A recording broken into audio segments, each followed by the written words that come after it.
Hello and a very warm welcome back to my YouTube channel, and today I want to talk about South Africa. Now, about a year or so ago I made a video on South Africa and gave you 10 reasons why you should not invest in this market. Now, a year or so further on, I'm afraid I'm going to have to confirm this and give you 10 reasons again today, 3 of which are related to 2021 why you should not invest in this market. Now, number 1 is the expropriation bill, which they tried to get through Parliament this year, and this would have allowed the South African government to expropriate land without compensation. Now, although this has failed to get through, as MPs rejected it, it is a bad sign for investors. You wonder, how far will South Africa take this?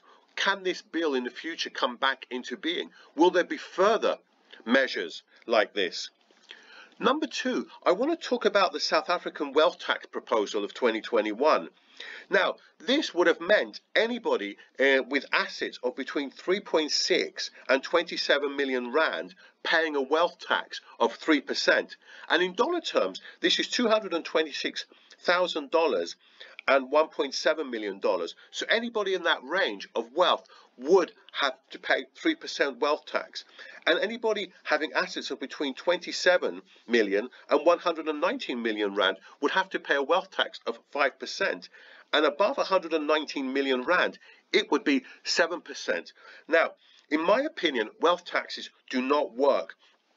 As soon as you have wealth taxes, entrepreneurs tend to leave countries, and they've tried to implement these type of taxes in wealth taxes in Europe, and they've never worked. They actually wealth taxes tend to make countries poorer. Number 3, unfortunately in 2021 we've had serious riots in South Africa.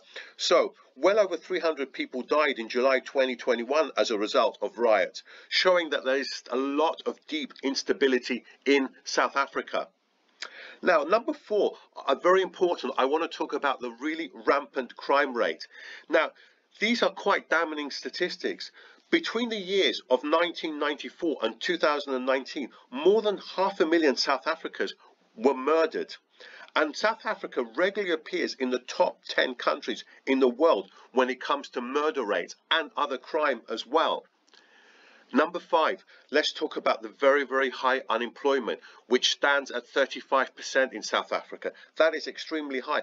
But I actually think what's more worrying is youth unemployment, which as at July 2021 stood at a staggering 66.5%. I'll repeat that, 66.5%. So 2/3 of youths in South Africa are unemployed. And this can only point, in my opinion, to a pretty bleak future. Number 6, I want to talk about the high taxes as well. I mean, they're not the highest, but they are quite high. So corporation tax is 28%, and income taxes range from 18% to 45%. And that'll be the same if you're a foreigner investing here. You'll pay rental income tax between 18% and 45%. So that is quite high. And capital gains tax as well is 40% of the gain you've made, which is a rather strange way of taxing things. So they'll tax you on 40% of the capital gains tax. So here they will just include it in your income tax for the year. There are also high payroll taxes in South Africa and inheritance taxes as well.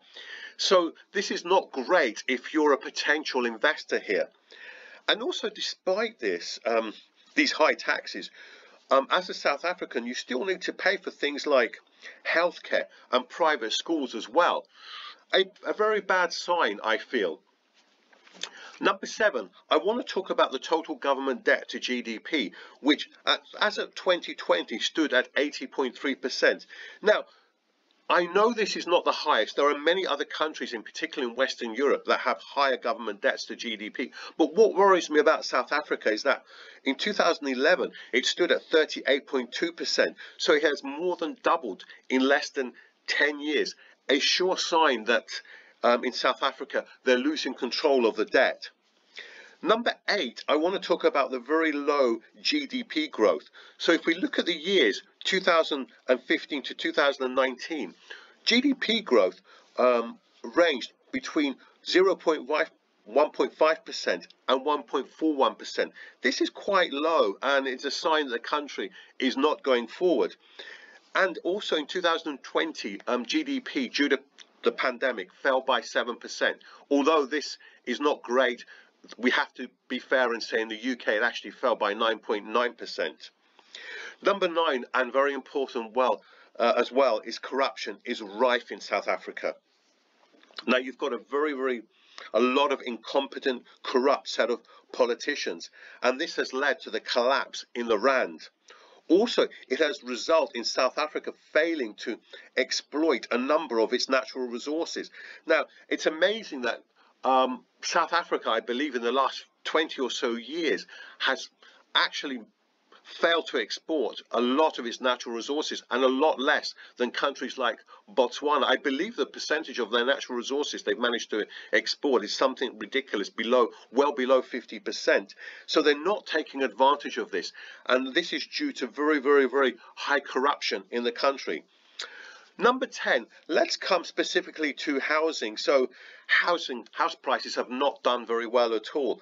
Now, between the years 2007 and 2020, adjusted for inflation, house prices actually fell by nearly 20% in South Africa. And if you'd invested around 2007 as a foreign buyer, you would have lost a lot of money, not least because I've said the prices have actually fallen if you take into account inflation, but also if you take into account the rand in these years have done very badly against a basket of other currencies. It's not good. Also, I don't like the high buy-selling costs in South Africa when you buy property. So you can pay as much as 13% at the higher end in transfer fees when you buy property in South Africa, although you'll pay a lot lower if the property is fairly cheap. And when it comes to selling your property, you'll often pay estate agent fees are very high here, so they can be as much as 7.5%, and that is a lot. So when you're looking at buy-sell costs of property in South Africa, you could be looking as much as 20%. So that's not great. I'll have to add as well, I don't think the immediate future here looks good as well. And unfortunately, this is due to the COVID situation, and we've just had a ban on travel to, well, South Africa has been put on the red list of countries due to the COVID situation. And I think the vaccination rates here are quite low at around 24%. So that's a pity as well. So I think in the immediate term, South Africa is not looking very good at all. So what we're going to do, we'll revisit South Africa in a number of months to see if things improved. I don't see good things happening though. There are one or two saving graces. Population growth. So in 2035, the population is expected to grow from 60 to 68.8 million, and by 2050, 75.5 million. There are quite good yields in Cape Town and Johannesburg as well. So we're looking at gross yields of around 5% to 9, and this is quite good, although the rental income tax does take a lot away. And one final thing I do want to add about South Africa is that perhaps, and I'm hoping we're getting near the bottom here. So we know South Africa has been a bit of has been quite a disaster, and there's a lot of corruption, and the future is looking bleak. You just hope that there can be some kind of turning point where people realize something has to be done. Corruption starts to reduce a little bit. I'm not overly optimistic, but I want to hope. Anyway, let me know your thoughts. What do you think about South Africa? Did you buy a property here? Did you lose a lot of money by investing here? Do you think potentially the market might just turn here? Something could happen. Is there any hope? Am I being too pessimistic? So anyway, that's it for today. Thank you ever so much for watching. I'll see you very soon on the next video, and bye for now.